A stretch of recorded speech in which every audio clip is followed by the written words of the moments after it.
Hello Alamal! Today ay isi-share namin sa inyo yung aming trip sa Amsterdam dahil today ay National Tulips Day dito sa Netherlands.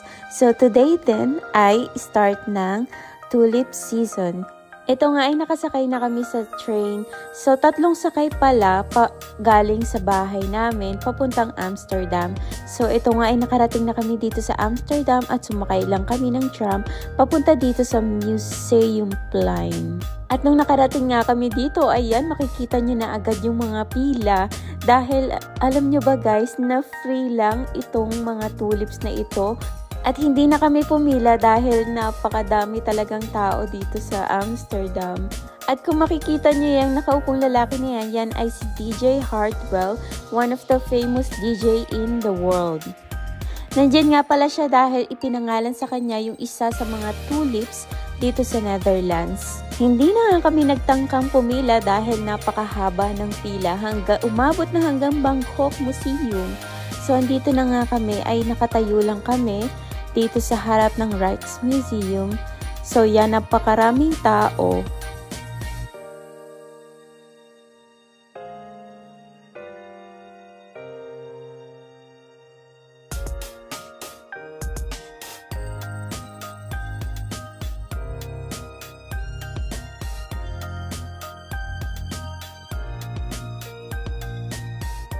At hindi rin naman kami nagtagal doon dahil napakarami talagang tao at hindi ka makakasiksik.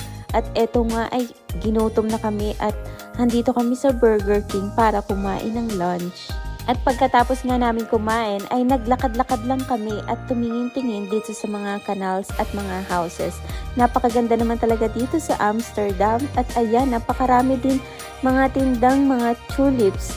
So bibili na lang kami after days or bibisita kami kapag nag-bloom na yung mga tulips fields.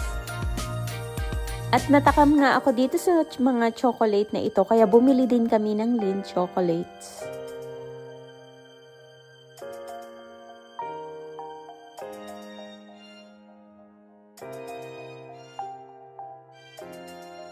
At nakarating na nga kami dito sa Amsterdam Central Station at eto nga ay pabalik na kami sa aming bahay. So hanggang sa muli, maraming salamat sa panonood. Bye!